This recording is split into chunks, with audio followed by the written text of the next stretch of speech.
Olá pessoal, bem-vindos de volta ao canal. Hoje vamos falar sobre um caso de crime verdadeiro relacionado ao J-Pop. Sei que tem uma série no meu canal chamada K-Pop Crime, Time e Controvérsias. Mas na verdade também há muitas histórias loucas no J-Pop, provavelmente até mais que no K-Pop, para ser sincera.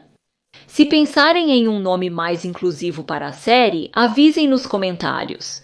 Neste vídeo vamos falar sobre um dos mais prolíficos perseguidores de celebridades no Japão, Tomohiro Iwasaki. Agora, Tomohiro era um indivíduo bastante desequilibrado e obcecado que tinha um longo histórico de perseguir e assediar celebridades femininas. Apesar de receber muitas reclamações de várias celebridades sobre seu comportamento assustador. A polícia não fez absolutamente nada para impedir Tomohiro ou proteger as vítimas, porque simplesmente não achavam que a perseguição era uma ameaça séria. Isso foi até Tomohiro acabar esfaqueando brutalmente uma dessas vítimas, uma ídolo chamada Mayu Tomita. Este caso, honestamente, me deixa furiosa, e tenho certeza que vocês vão ficar tão irritados quanto eu quando terminarem de assistir este vídeo. Tomohiro Iwasaki nasceu em 1988 em uma família de classe média na cidade de Isazaki. Na verdade, ele era o mais novo de 3 filhos, e pelo que eu posso dizer, parece ter tido uma infância relativamente normal. Professores e colegas o descreveram como uma criança quieta, educada e que se saía muito bem na escola sem causar muitos problemas. Mas onde suas verdadeiras paixões estavam era realmente no esporte do judô. Tomohiro sempre sonhou em se tornar um atleta olímpico de judô e por isso passava horas treinando diariamente após a escola, segundo relatos. E ele eventualmente ficou tão bom nisso que ganhou vários torneios nacionais e em um determinado momento ele supostamente até competiu contra o atual campeão mundial reinante, Ryunosuke Haga. Devido às suas conquistas atléticas, ele ganhou uma bolsa integral para uma das melhores escolas de esportes do Japão. Mas infelizmente foi quando a vida dele começou a tomar um rumo para pior. Tomohiro de repente começou a se afastar de seus amigos e família. Agora, obviamente, ele sempre foi uma pessoa quieta, mas agora estava ficando quase completamente silencioso por dias a fio. Consequentemente, ele teve dificuldades para fazer amigos em sua nova escola secundária. O problema se agravou tanto que ele precisou abandonar a escola depois de poucos meses. Ele tentou se matricular em outra escola secundária, mas enfrentou os mesmos problemas e a abandonou novamente. Mas talvez ainda mais preocupante, foi também por volta dessa época que Tomohiro desistiu completamente de seus sonhos de vida de se tornar um atleta de judô. Em vez disso, ele se mudou abruptamente para Kyoto e começou a trabalhar com paisagismo em meio período. Algo que ele nunca havia se interessado antes. A família de Tomohiro agora olha para trás e suspeita que ele possa ter tido depressão não diagnosticada. Seu irmão mais velho mencionou que Tomohiro era alguém que tinha muita dificuldade em comunicar suas emoções e dificuldades. É possível que, quando começou a se sentir deprimido, ele tenha se fechado e se refugiado cada vez mais em seu próprio mundo. Seu único meio de expressão parecia ser seu blog, onde ele regularmente escrevia sobre seus pensamentos sombrios, dizendo coisas como "eu amava demais os humanos", "eu esperava demais". E qual é o sentido da vida? Conforme Tomohiro continuava a se isolar cada vez mais, ele percebeu que ansiava por interações sociais, mas simplesmente não sabia como estabelecer conexões pessoais com os outros. E foi então que ele começou a se voltar para a indústria do J-Pop para preencher seu vazio. Como vocês provavelmente sabem, muitas celebridades japonesas interagem com seus fãs através de eventos de aperto de mão, lives e encontros. E isso geralmente é uma ótima maneira para celebridades e fãs se conhecerem um pouco melhor. Porém, às vezes, isso pode levar alguns fãs a acreditarem que possuem uma conexão pessoal com a celebridade. E foi exatamente isso que aconteceu com Tomohiro.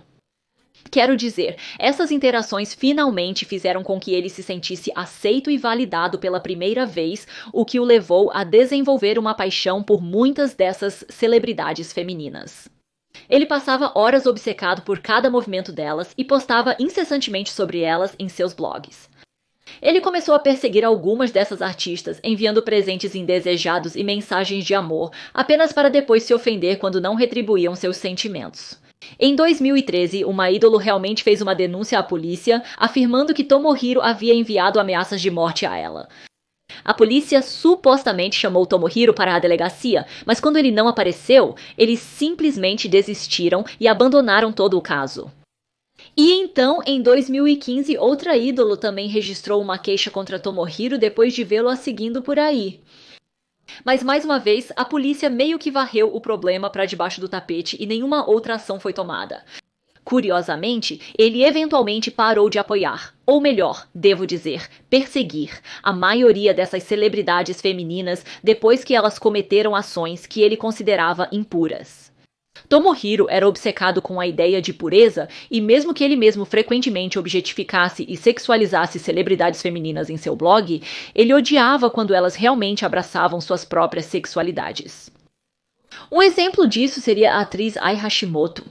Tomohiro, na verdade, era fã de Ai há mais de 3 anos, mas quando Ai admitiu que gostava de assistir pornografia, Tomohiro ficou indignado. E ele fez uma postagem no blog dizendo que não podia mais apoiá-la. Ele escreveu: "Eu sabia que Ai Hashimoto tinha um temperamento pervertido há muito tempo. Mas quando vi um artigo que ela era viciada em pornografia romântica, eu realmente me desliguei." Ele também criticou Rino Sashihara, do AKB 48, após seu envolvimento em um escândalo de namoro. Ele chegou a fazer uma postagem em um blog afirmando que mulheres que aparecem em filmes pornográficos deveriam cometer suicídio. O que, mano, do que você está falando, cara? Você pensaria que certamente alguém com padrões morais tão altos se manteria fiel a esses mesmos princípios, certo? Bem, não, porque adivinha quem estrelou em um vídeo pornô? Isso mesmo, Tomohiro fez isso.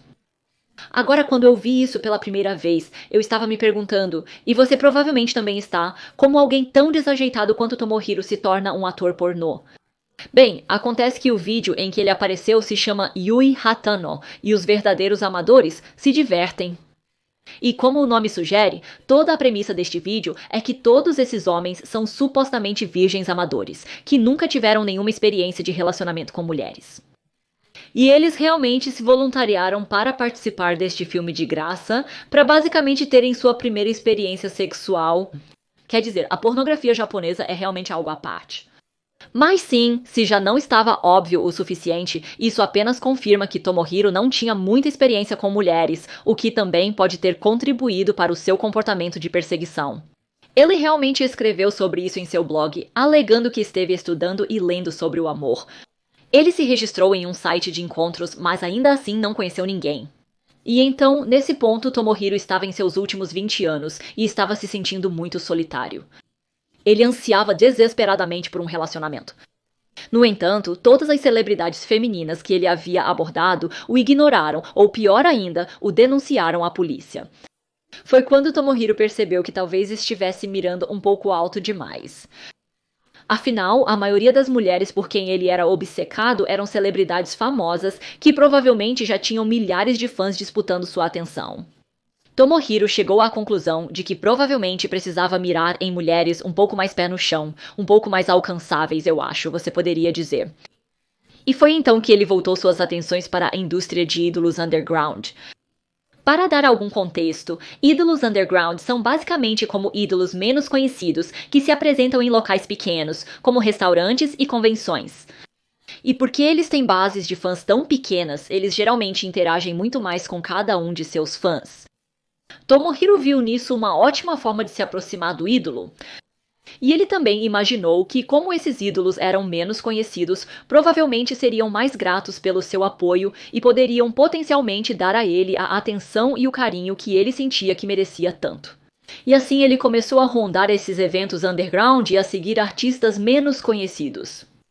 E foi quando uma cantora chamada Mayu Tomita chamou sua atenção. Mayu nasceu em outubro de 1995. Ela era conhecida como uma pessoa realmente brilhante e inteligente. E neste momento, ela estava realmente estudando administração de empresas na Universidade da Ásia, que fica em Tóquio. Seus professores a descreveram como uma estudante entusiasmada que se destacava em várias áreas, incluindo os estudos acadêmicos. Embora Mayu tivesse muitos pontos fortes, sua verdadeira paixão era a música. Ela realmente gostava de cantar, tocar violão e compor, e sempre sonhou em se tornar uma cantora-compositora. Mas, infelizmente, o caminho para o sucesso musical nem sempre é fácil. E mesmo que Mayu quisesse se tornar uma cantora, ela teve que fazer sua estreia em 2010 como modelo. Quando ela apareceu na capa do álbum da banda de rock Galileu Galilei, então em 2011, ela se tornou atriz e ídolo, estrelando como uma das personagens principais em um programa de televisão chamado Secret Girls. Esse programa era meio parecido com Hannah Montana e era sobre um grupo de meninas que levavam vidas duplas como estudantes normais, enquanto também eram um grupo de ídolos. Essa foi a maior proximidade de Mayu com seu sonho de se tornar cantora, e o grupo fictício chegou a se apresentar em diversos eventos musicais.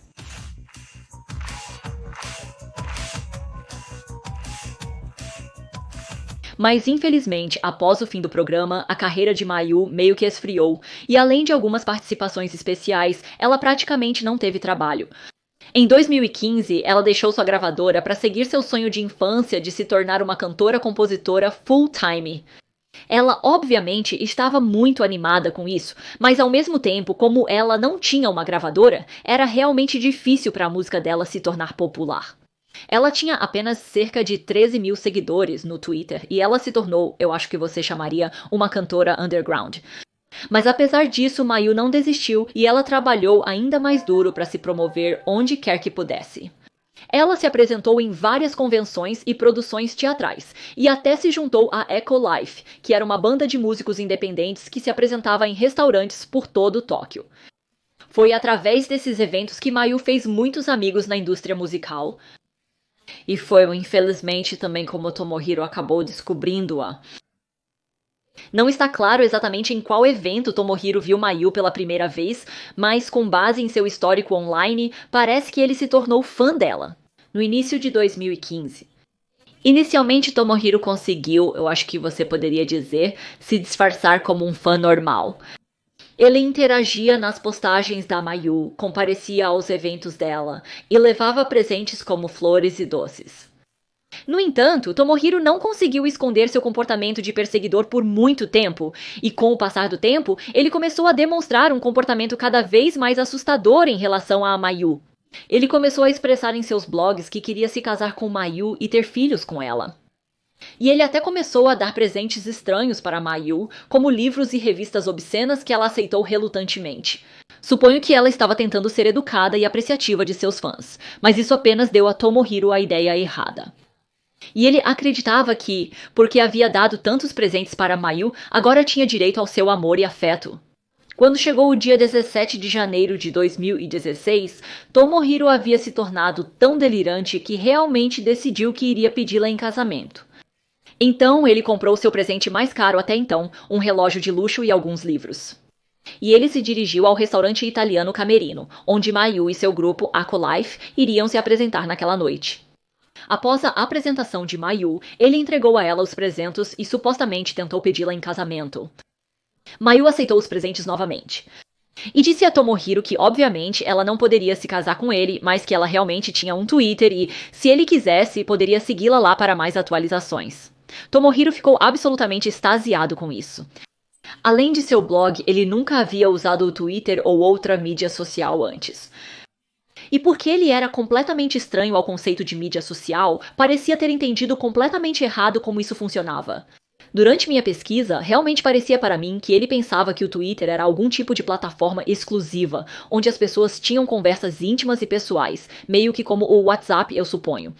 Apesar de Mayu ter rejeitado sua proposta de casamento ao pedir que a seguisse no Twitter, Tomohiro sentiu como se tivesse sido convidado para seu círculo exclusivo. Então, no dia seguinte, ele imediatamente configurou seu Twitter e seguiu Mayu, e ele também seguiu a amiga de Mayu, Riko Matsumura. Riko era na verdade uma colega de profissão da Echo Life, e Tomohiro a descobriu quando ela se apresentou com Mayu no restaurante na noite anterior. Ele começou a tweetar animadamente para ambas as mulheres, na esperança de que elas respondessem. Para sua grande alegria, Riko respondeu e até o seguiu de volta. Riko não estava muito familiarizada com Tomohiro neste ponto e desconhecia seus modos obsessivos. Porém, o mesmo não se aplicava a Mayu. Tomohiro era fã de Mayu há mais de um ano neste ponto, e seu comportamento cada vez mais assustador vinha incomodando Mayu há algum tempo. Mayu tentou ignorar seus sentimentos, mas o pedido de casamento foi longe demais para ela. Ela supostamente confidenciou a situação aos seus amigos e até postou um tweet enigmático insinuando uma situação problemática. Embora Mayu fosse alguém que sempre se orgulhou de sua interação próxima com os fãs, ela percebeu que provavelmente deveria se distanciar de Tomohiro o mais rápido possível, antes que sua obsessão piorasse. Então, ela nunca o seguiu de volta, nem respondeu a nenhum de seus tweets. Com o passar dos dias e os tweets de Tomohiro sem resposta, ele começou a ficar impaciente com Mayu. Ela não viu os tweets dele ou estava muito ocupada para responder? Tomohiro não entendia por que Mayu aparentemente o ignorava, então começou a escrever. Coisas como a sua falta de resposta é um ato maléfico e o afeto pode facilmente se transformar em ódio. Eu geralmente gosto da Mayu. Mas as coisas só pioraram quando, no dia 30 de janeiro, Mayu e Riko postaram fotos delas se divertindo juntas. E então, coincidentemente, no dia seguinte, Riko deixou de seguir Tomohiro e tornou sua conta privada. Tomohiro deduziu que isso ocorreu porque Mayu deve ter falado mal dele para Riko, o que provavelmente é verdade. Se eu fosse Mayu, provavelmente gostaria de cuidar dos meus amigos e avisá-los sobre um possível perseguidor. Mas claro, isso enfureceu Tomohiro. Ele começou a inundar tanto Riko quanto Mayu com tweets exigindo saber por que ele havia sido deixado de seguir. Ele estava particularmente irritado com Mayu. Ele não podia acreditar que, depois de todo o dinheiro e tempo que ele havia investido nela, ela foi por trás dele e falou mal dele. Na mente de Tomohiro, ele acreditava que Mayu havia se tornado ingrata e arrogante, e seu amor antes intenso por Mayu logo se transformou em ódio. Ele mudou seu nome de usuário no Twitter para aquele que não gosta de você é uma porcaria. E ele começou a encher o Twitter e o blog de Mayu com mais de 400 mensagens de ódio por mês, dizendo comentários ameaçadores como nunca esquecerei como você me despreza e morra, morra, morra, morra, morra. Então, no dia 27 de abril, ele fez mais um de seus terríveis tweets, desta vez insinuando que Mayu era gananciosa e ingrata por aceitar seus presentes.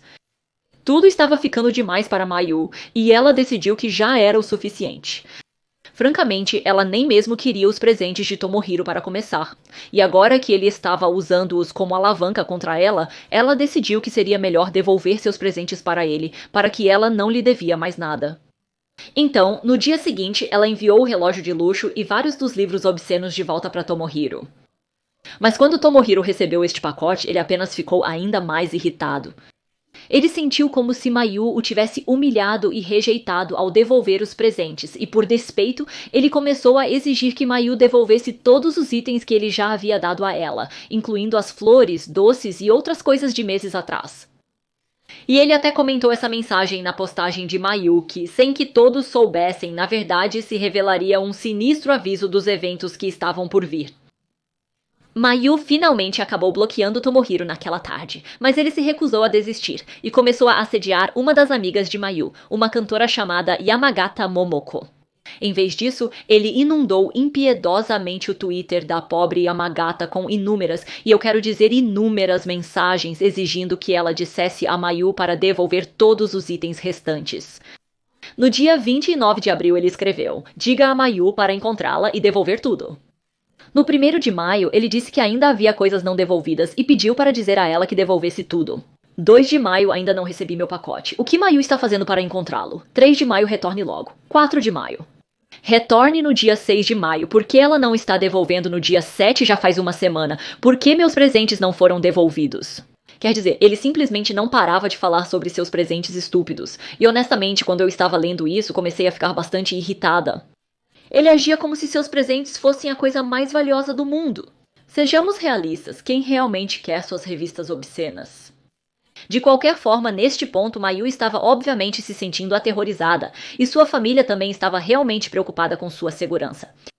No dia 4 de maio, a mãe tentou denunciar Tomohiro na delegacia de polícia de Kyoto.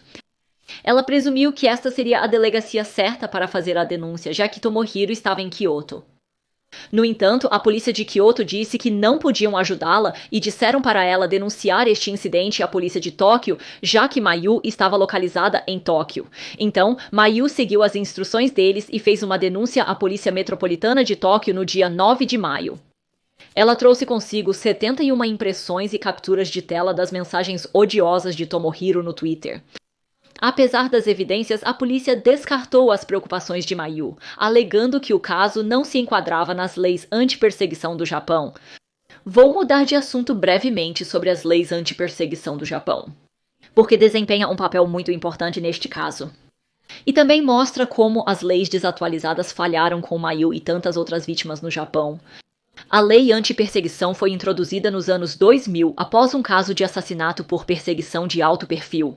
A vítima fez várias denúncias à polícia sobre seu perseguidor a seguindo por aí.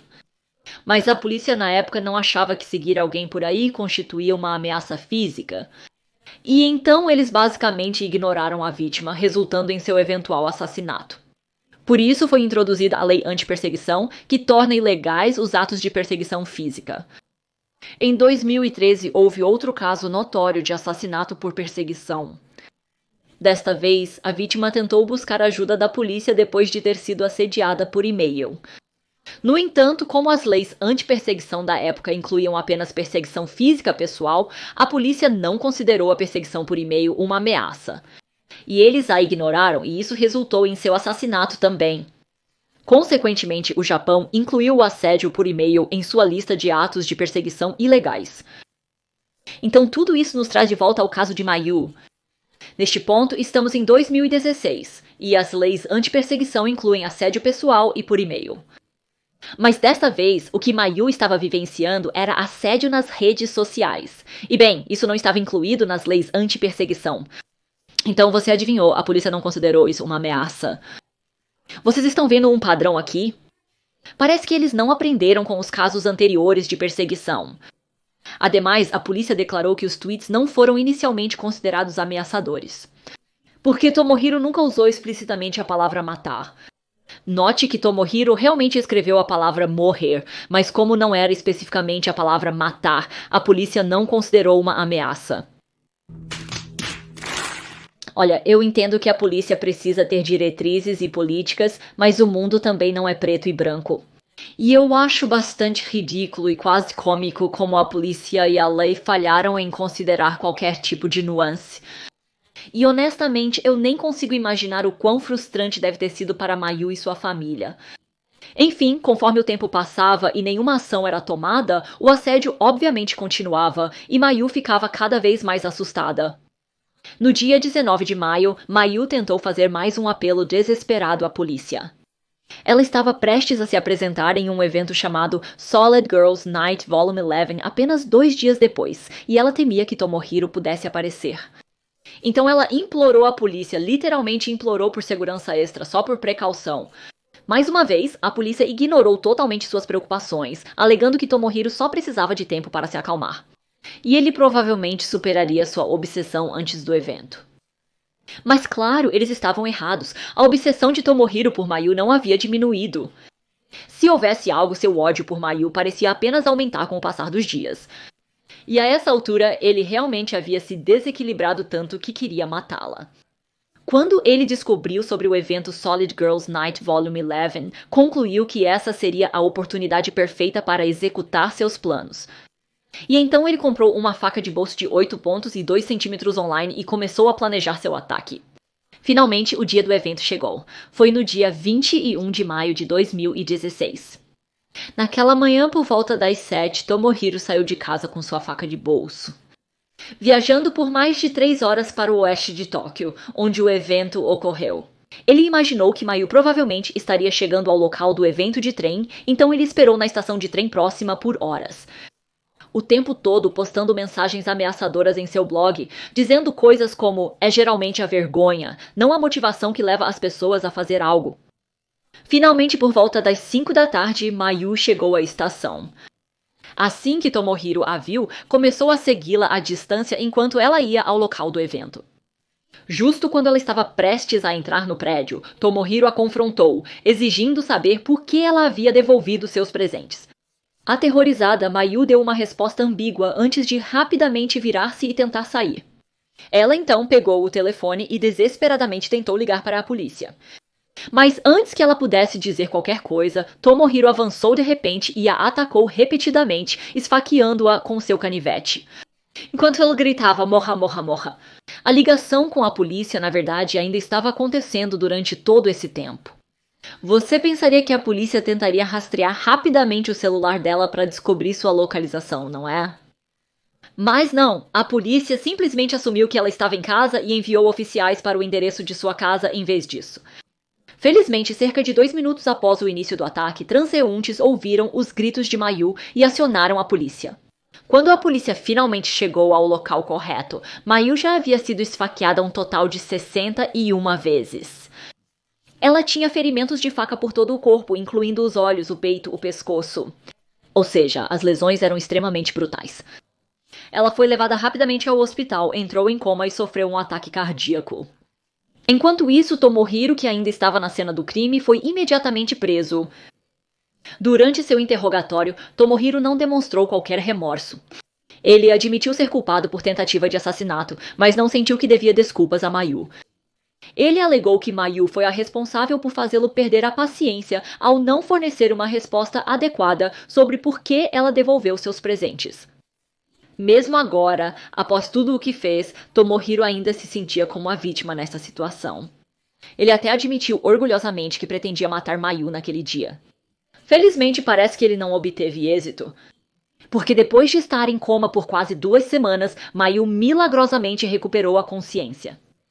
Acontece que as facadas de alguma forma não atingiram seus órgãos vitais, mas é claro, isso não significa que ela escapou do ataque ilesa.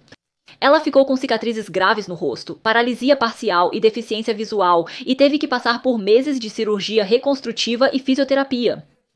Apesar de todos os ferimentos, Mayu estava decidida a buscar justiça. E assim, ela corajosamente auxiliou nas investigações e até concordou em falar na sentença de Tomohiro. A audiência de sentença finalmente começou em fevereiro de 2017. E assim como ela havia prometido, Mayu preparou e leu sua declaração de impacto à vítima. De acordo com os repórteres no tribunal, Tomohiro foi visto rindo e zombando o tempo todo, e em um momento ele até gritou com Mayu. Mas apesar de sua total falta de remorso e da gravidade do crime, Tomohiro foi condenado a apenas 14 anos e meio de prisão. Sua curta sentença chocou a nação e causou muita indignação pública, com muitos japoneses criticando o governo e a polícia por sua atitude laxista em relação ao assédio. Em 2019, a própria Mayu acabou processando o governo metropolitano de Tóquio por sua negligência e inação. Durante seu processo, ela destacou como havia muitas outras vítimas de assédio que também foram ignoradas pelas autoridades. Ela esperava que seu caso fizesse a polícia reavaliar sua postura quanto ao assédio, sobretudo o online. Todo o incidente finalmente levou o governo japonês a revisar suas leis anti-assédio e a definição de assédio foi expandida para incluir todas as formas de assédio online. A polícia também pediu formalmente desculpas a Mayu pelo manejo da situação, mas é claro, esse pedido de desculpas é muito pouco, muito tarde. Mesmo hoje, 6 anos após o ataque, Mayu ainda tem que lidar com os efeitos de longo prazo de suas lesões. Fotos recentes de seus braços ainda mostram que ela tem muitas cicatrizes. E ela também não consegue comer ou cantar adequadamente, e não tem controle total de seus dedos, deixando-a incapaz de tocar seu instrumento favorito, o violão. Sem mencionar, o ataque também a afetou mentalmente, fazendo com que ela desenvolvesse insônia e transtorno de estresse pós-traumático. É realmente muito triste porque Mayu tinha apenas 21 anos na época do ataque. Ela estava no início da jornada para se tornar cantora com toda a carreira pela frente. Apenas para Tomohiro simplesmente roubar completamente dela todas essas esperanças e sonhos.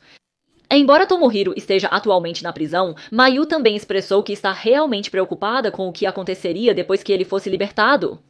Ele tem apenas cerca de 9 anos restantes de sua sentença neste momento.